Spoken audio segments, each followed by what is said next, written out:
So first topic is inter cloud. Inter cloud का मतलब क्या होता है? इंटर क्लाउड को हम कह सकते हैं that this one is a cloud of clouds.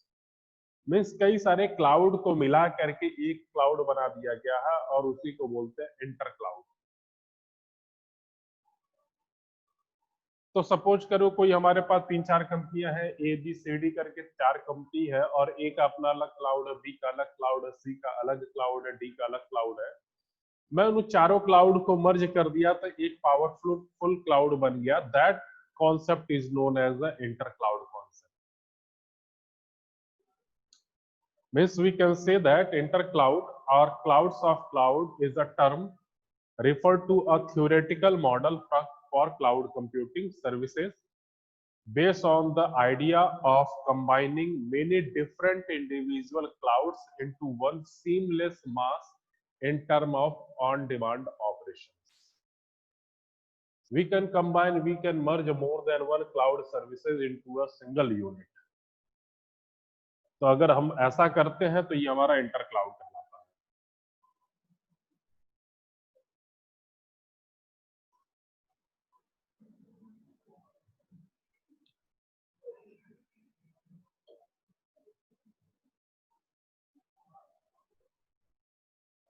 इस फिगर में देखिए, लाइक एज ये हमारे डेटा सेंटर है फेज 1 में। अलग अलग कंपनी के लिए अलग अलग डेटा सेंटर है। फेज 2 में क्या किया? एक प्राइवेट क्लाउड है, एक पब्लिक क्लाउड है। तो प्राइवेट क्लाउड और पब्लिक क्लाउड दोनों अलग अलग यूनिट है। मीन्स अगर कोई पर्टिकुलर पर्सन, पर्टिकुलर ऑर्गेनाइजेशन के लिए कोई एक सर्विस दी जा रही है या सर्विस बनाई जा रही है, तो वो हमारी प्राइवेट क्लाउड है। और public cloud in the terms of कि मैंने एक सर्विस बना दिया और मैं उसको डिफरेंट डिफरेंट कंपनी को शेयर कर रहा हूँ, तो ये हमारा पब्लिक क्लाउड है।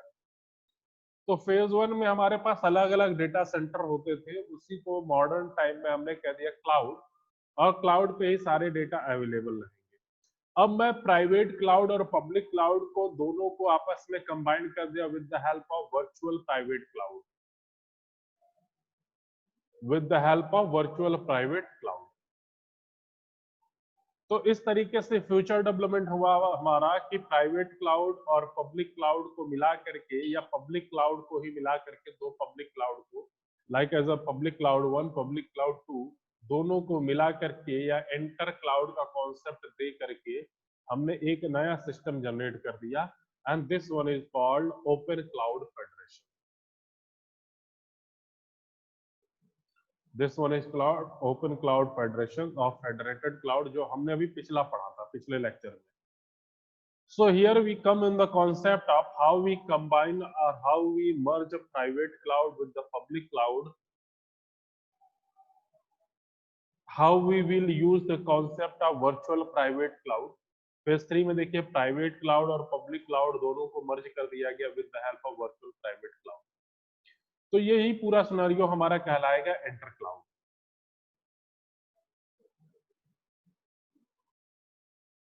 एंड अगर हम ये बात कर रहे हैं कि सिंगल क्लाउड का, मीन्स कई सारे छोटे छोटे या कई सारे इंडिविजुअल क्लाउड को मिला करके हम एक इंटर क्लाउड का कॉन्सेप्ट लेकर के आए, तो a single cloud does not have infinite physical resource. ठीक है, मीन्स अगर हमारे पास ये कह लें कि 10 क्लाउड को मिला रहे हैं, तो हमारे पास 10 अलग अलग हमारे हार्डवेयर इक्विपमेंट हो गए, या फिर नेटवर्क होगा, या फिजिकल स्ट्रक्चर होगा, या फिजिकल रिसोर्स होंगे। So this one, the inter-cloud scenario is based on the key concept that each single cloud does not have infinite physical resource. If a cloud saturates the computational and storage resource of its infrastructure, or is requested to use resource in a geography where it has no footprint,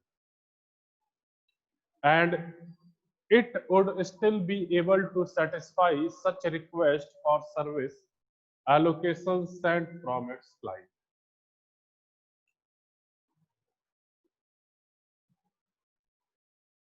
So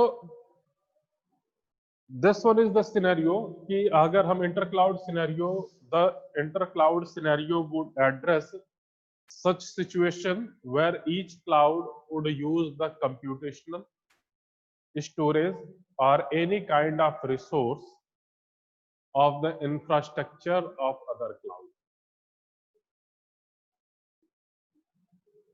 Means अगर यहाँ पे हमने दो cloud मिलाया है, या suppose कर this one is a public cloud 1, second public cloud, third public cloud, fourth public cloud, so ये जो इंटर क्लाउड बना, तो इंटर क्लाउड सिनेरियो जो होगा वो उस तरीके से होगा कि हर एक क्लाउड दूसरे क्लाउड के कंप्यूटेशनल शक्ति को, कंप्यूटेशनल कैपेसिटी को, या स्टोरेज को, या किसी भी तरीके के रिसोर्स को शेयर कर सकता है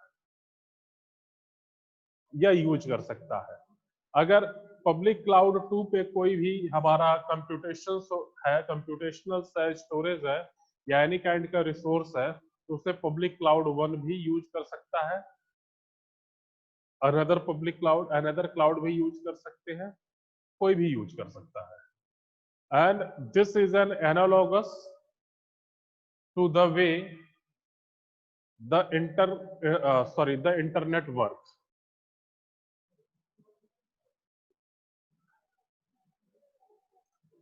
And in that, a service provider to which an endpoint is attached will access or deliver traffic from to source to destination address outside of its service area by using internet routing protocol with other service provider.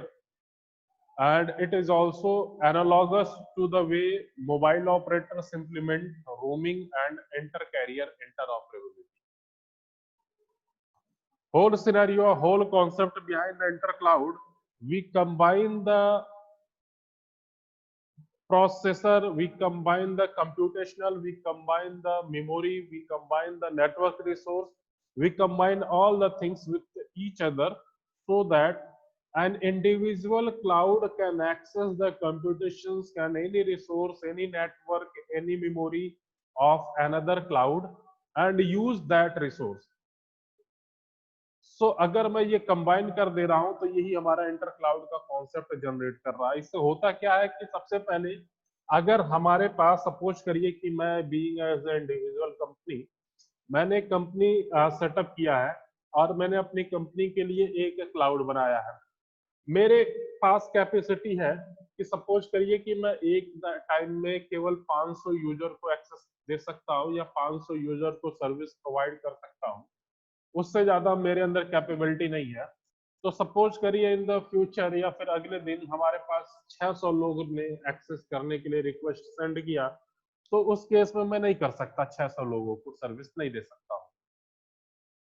अब अगर मेरे पास, मैंने अपने आप को इंटरक्लाउड concept के लिए तैयार कर लिया और मैंने किसी दूसरी कंपनी से टाई अप कर लिया, अब एक क्लाउड मेरा और एक क्लाउड दूसरी कंपनी का मिल करके एक इंटर क्लाउड कॉन्सेप्ट जनरेट किया। और इस इंटर क्लाउड कॉन्सेप्ट में सपोज करिए कि मेरी कैपेसिटी थी कि 500 यूजर को एक टाइम में एक्सेस कर लूंगा, दूसरे की कैपेसिटी की वो भी 500 यूजर को एक समय में हैंडल कर लेगा, दोनों को कंबाइन कर दिया तो अब ये कंबाइंड इंटर क्लाउड की कैपेसिटी हो गई 1000 यूजर पर टाइम एक्सेस। अभी मेरे पास 500 यूजर थे, मैं उनको सबको सर्विस दे रहा था, कल की डेट में 600 यूजर हो गए, तो इनिशियल के केस में मैंने उसे सर्विस नहीं दे पा रहा था, लेकिन जब मैं इंटर क्लाउड कॉन्सेप्ट से जुड़ गया तो अब मेरे पास हो गया कि मैं 1000 यूजर को एक्सेस दे सकता हूँ, सर्विस दे सकता हूँ। क्यों से कि हमारे पास 500 का था और दूसरे वाले के पास 500 यूजर को सर्विस देने की कैपेसिटी थी, दोनों को मर्ज करके 1000 दे। तो इंटर क्लाउड कॉन्सेप्ट का यही बेनिफिट होता है कि भाई हम पर्टिकुलर टाइम के लिए किसी दूसरे क्लाउड से या तो हम रेंट पे ले लें या परचेज कर लें या परमानेंटली एक बॉन्ड सेटअप कर लें, कुछ भी कर सकते हैं, जैसे भी म्यूचुअल अंडरस्टैंडिंग बने। तो अगर इस तरीके से हमारा कॉन्सेप्ट इनबिल्ट हो रहा है, कॉन्सेप्ट मिल रहा है, जिसको करने से हमारे पास पैसे भी बच रहे हैं और सर्विस भी मैं ज्यादा लोगों को दे रहा हूं, तो वहां पे हमारे लिए एडवांटेज होगा ये सारी चीजें। तो इंटर क्लाउड का कॉन्सेप्ट यही था हमारा। नेक्स्ट वन टर्म आता है रिसोर्स प्रोविजनिंग।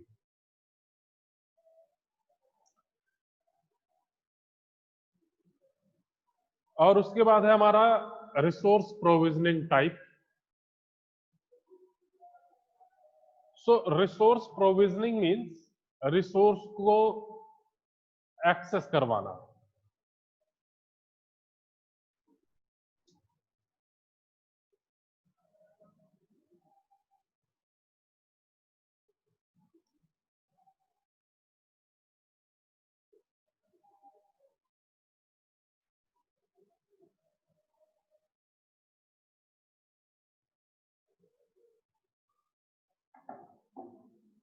तो प्रोविजनिंग मीन्स एक्चुअली प्रावधान ही होता है हिंदी में। अगर प्रोविजनिंग का हिंदी देखें तो वो हमारा मिलेगा प्रावधान।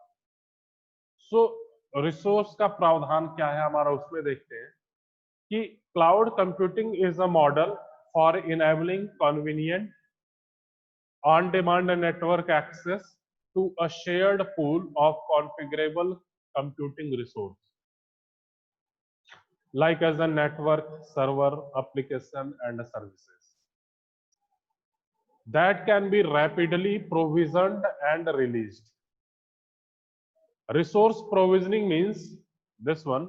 Resource provisioning means the selections, deployment and runtime management of software like as a database, server management system, load balance, etc. and hardware resource for ensuring guaranteed performance of an application.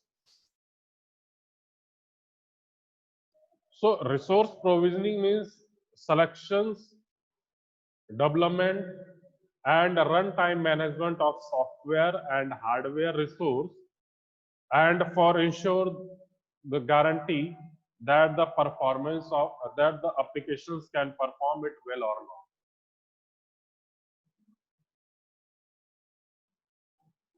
जब हम बात करते हैं एक large scale distributed system की, तो यही resource provisioning एक बहुत बड़ा चैलेंजिंग टास्क हो जाता है, जैसा कि हम लोग क्लाउड कंप्यूटिंग एनवायरनमेंट में देखते हैं। And basically there are various types of many resource provisioning technique that is a static and a dynamic, and each one have its own advantage as well as some disadvantage also. तो resource provisioning का मतलब यही हुआ कि किस तरीके से हम सेलेक्ट करते हैं, किस तरीके से डिप्लॉय करते हैं, किस तरीके से रन करते हैं, किस तरीके से सॉफ्टवेयर का या हार्डवेयर का यूटिलाइज करते हैं, ताकि हम इन सब का यूटिलाइजेशन करके किसी एप्लीकेशंस को सॉल्व करने के लिए एक बेटर सॉल्यूशन दे सके।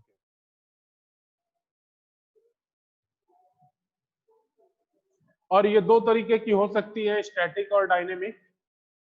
तो स्टैटिक में क्या होता है कि for applications that have predictable and generally unchanging, for applications that have predictable and generally unchanging demand या networks, it is possible to use static effectively.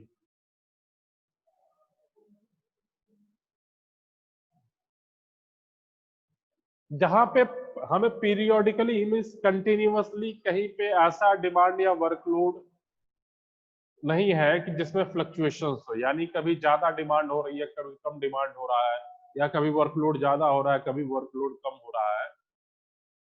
तो अगर ऐसा नहीं है, मींस जहां पे वर्कलोड या डिमांड एक कंटिन्यूअस लीनियर वे में है, कोई चेंज नहीं हो रहा है, अचानक जनरली नहीं चेंज हो रहा है, तो वहां पे स्टैटिक प्रोविजनिंग का यूज करेंगे।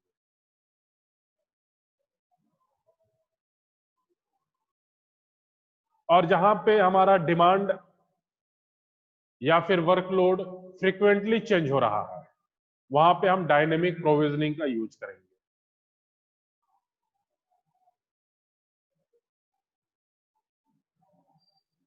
So in case where demand by applications may change or vary, we use the dynamic provisioning technique. और थर्ड वन है user self provisioning. So with the user self provisioning, also known as a cloud of services, the customer purchase a resource from the cloud provider through a web form, creating a customer account and paying for the resource with a credit card, जो कि हम normally करते हैं.